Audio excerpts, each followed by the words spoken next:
नमस्ते मित्रांनो, माझ्याकडं एक मनी लेंडर आला होता आणि तो म्हणला की साहेब, तुमच्यामध्ये जेवढे तुम्ही पैसे कमवून देता मला 15% त्याच्यापेक्षा मला जास्त पैसे कमवायला मिळतात, कारण मी 36% घेतो आणि माझा धंदा तुमच्या कुठल्याच धंद्याला, तुमच्या कुठल्याच इन्व्हेस्टमेंटला ऐकत नाही, त्यामुळे मी माझी सगळी गुंतवणूक त्यातच टाकतो आणि त्यातनंच मला फायदा मिळतो. त्यामुळे मला काही ते फारसं आवडत नाही इतर ठिकाणी इन्व्हेस्ट करायला.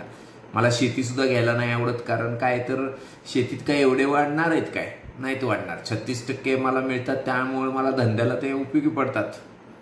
मग मी म्हणलं ठीक आहे, काय हरकत नाही, तू म्हणतोयस ते एकदम राईट आहे. तू 36% म्हणतोय, मी म्हणतो तू 36 पण सोडून दे, तू 15%च आपण 15%चाच विचार करू की तुला 15% मिळत आहेत असं समजू काही क्षणापुरतं.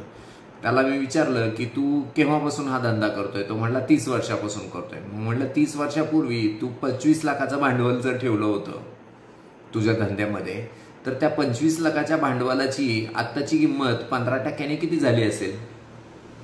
तर त्याला काय आकडा सांगता आला नाही, पण मी कॅल्क्युलेशन केलं आणि आकडा काढला 16,55,00,000.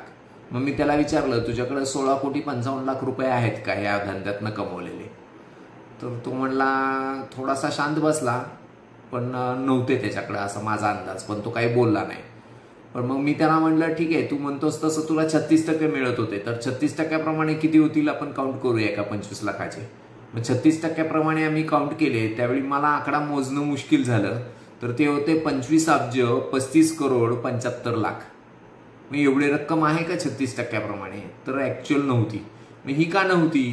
तर हे नव्हती त्याला कारण हे होतं की त्यांनी जे काही 25 लाख त्याच्या भांडवलासाठी हे ठेवले होते, त्याला काही कायम हे पैसे मिळालेले नाहीयेत. कारण काय तर ज्यावेळी त्याच्याकडे गिराईक येईल त्याचवेळी तो त्याला त्याची वस्तू, सोनं किंवा काही घेऊन ती रक्कम व्याजाने देत होता. जोपर्यंत त्याचं काम आहे त्यावेळेपर्यंतच तो माणूस पण पैसे घेऊन जायचा, त्याची गरज संपली की तो लगेच पैसे आणून द्यायचा आणि त्याची वस्तू सोडवून घेऊन जायचा. म्हणजेच काय होत होतं की बऱ्याच वेळा त्याचा हा जो 25 लाखाचा रक्कम आहे त्यातला बराचसा पैसा आयडियल त्याच्या लॉकरमध्ये, कपाटामध्येच पडून राहत होता. त्यामुळे त्या काळामध्ये त्याला व्याजच मिळत नव्हतं आणि त्या काळात त्याला व्याज मिळत नसल्या कारणाने ही रक्कम 16 कोटी किंवा ही जी काही अब्जावधीमध्ये आकडे जी दिसत आहेत ती झालेलीच नाहीये. म्हणजे बेसिकली काय आहे की तुमचा प्रत्येक वेळी तुम्ही मनी लेंडिंग करत असताना प्रत्येक वेळी सगळा पैसा मार्केटमध्ये जातोच असं नाही. खूप वेळा योग्य माणूस येईपर्यंत तो तुमच्या कपाटामध्ये आयडियलमध्येच पडून राहतो आणि तो आयडियलमध्ये पडून राहतो, त्यावेळी त्याला व्याज पण मिळत नाही आणि काहीच मिळत नाही. त्यामुळं एवढी मोठी रक्कम एखादा मनी लेंडर त्यातनं कमवू शकत नाही.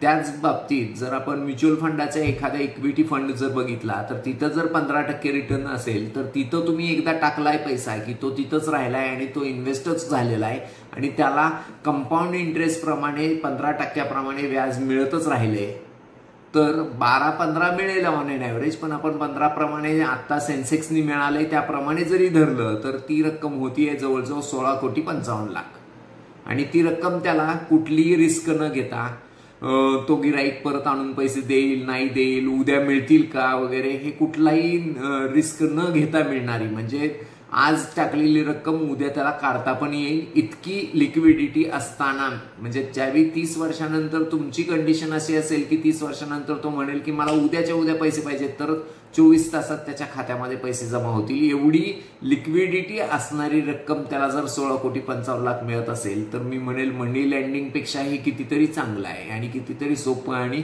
कन्व्हिनियंट आहे. कारण रिस्क कमी आहे, लिक्विडिटी इझी आहे आणि त्याचबरोबर पीस ऑफ माइंड आहे. त्यामुळे विचार करा की मनी लेंडिंग पेक्षा हा ऑप्शन कसा आपल्याला वाटू शकतो. थँक्यू.